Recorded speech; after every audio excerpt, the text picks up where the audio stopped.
కాశ్మీర్ పహల్గామ్లో ఉగ్రవాదుల దాడిలో మరణించిన పర్యాటకులకు కొవ్వొత్తులతో బార్ కౌన్సిలింగ్ ఆధ్వర్యంలో సుభాష్ సెంటర్ నుండి మహాత్మా గాంధీ చౌక్ వరకు పెద్ద సంఖ్యలో ర్యాలీ తీయడం జరిగింది. ఈ సందర్భంగా బార్ కౌన్సిలింగ్ ఎండి మజీద్, కాపటి యాదగిరి, కృష్ణారెడ్డి, నకరికంటి మొగులయ్య, బాత్రోజ్ అశోక్ కుమార్, మామిల వెంకటరెడ్డి, బాలరాజు మాట్లాడుతూ ఉగ్రవాదుల కూకటి వేళ్లతోని ఏరివేయాలని దేశ ప్రధాని ఏ నిర్ణయం తీసుకున్నా స్వాగతిస్తామని ఈ సందర్భంగా తెలియజేశారు.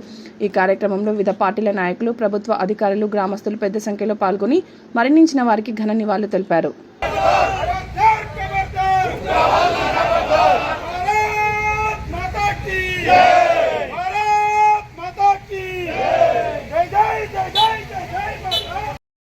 రామన్నపేట బార్ అసోసియేషన్ ఆధ్వర్యంలో ఉదయము విధులను బహిష్కరించడం జరిగింది.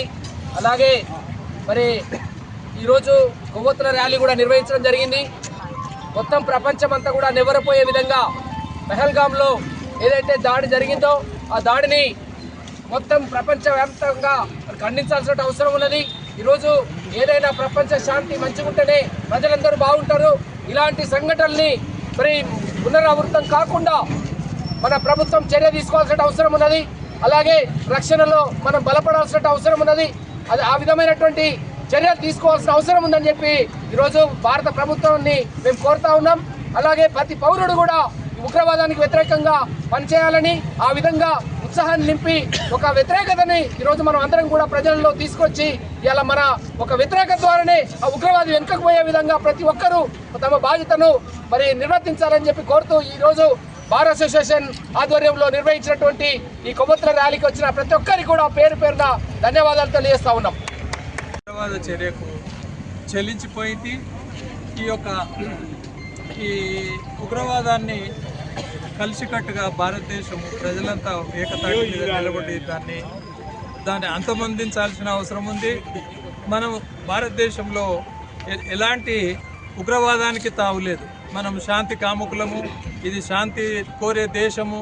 మనం ప్రపంచ శాంతి కావాలని, ప్రపంచం శాంతితో వర్ధిల్లాలని కోరే మన హిందువులం మనం. కాబట్టి ఎలాంటి దుశ్చర్యలు చేయటానికి వస్తే వాళ్లకు సరి అయిన ధీటైన సమాధానం చెప్పాలని ప్రభుత్వాన్ని కోరుతున్నాము. జాతి కూడా ఖండించాల్సిన అవసరం ఉంది. ముఖ్యంగా ఏంటంటే మామూలుగా ఏ దేశమైనా ప్రజల కోసం పనిచేస్తుంది, కానీ పాకిస్తాన్ మాత్రం ఉగ్రవాదం తయారు చేస్తానికి ఒక ఉగ్రవాద కేంద్రంగా తయారైంది. ఈనాడు 22వ తారీఖు నాడు జరిగిన ఈ మారణ హోమంలో ఒక్కొక్క వ్యక్తిని వాళ్ళ మతాన్ని అడిగి మరీ హిందువులను సెలెక్ట్ చేసుకొని చంపడం అనేది మనకు అర్థమవుతుంది. దీనివల్ల ఏంటంటే భారతదేశం లోపల హిందువులకు, ముస్లింల నుంచి పూర్తి గీత గీయాలనే ప్రయత్నంలో ఈ పాకిస్తాన్ ఉన్నది మనకు అర్థమవుతుంది, స్పష్టమైన అర్థమవుతుంది. భారతదేశంలో హిందువులు, ముస్లింలు, క్రైస్తవులు, నానా రకాల ప్రపంచంలో ఎక్కడా లేని వివిధ వర్గాలు ఇక్కడ కలిసిమెలిసి ఉంటున్నాయి. ఇక్కడ ముఖ్యంగా పాకిస్తాన్ యొక్క టార్గెట్ ముస్లింలను హిందువుల నుంచి వేరు చేయాలి, ఇక్కడ వాళ్ళ హైడౌట్స్ క్రియేట్ చేసుకోవాలి అనే ఉద్దేశంతో ఈ మారణ హోమం జరిగినట్టు అర్థమవుతుంది.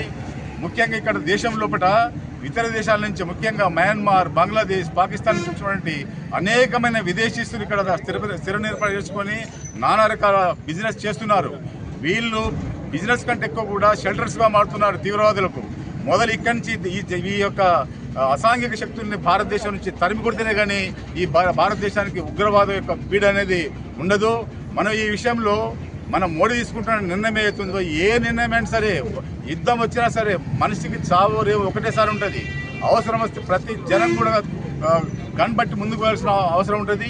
దానికి మొత్తం కూడా ఈనాడు దేశం మొత్తం కూడా అట్టుడికిపోతుంది.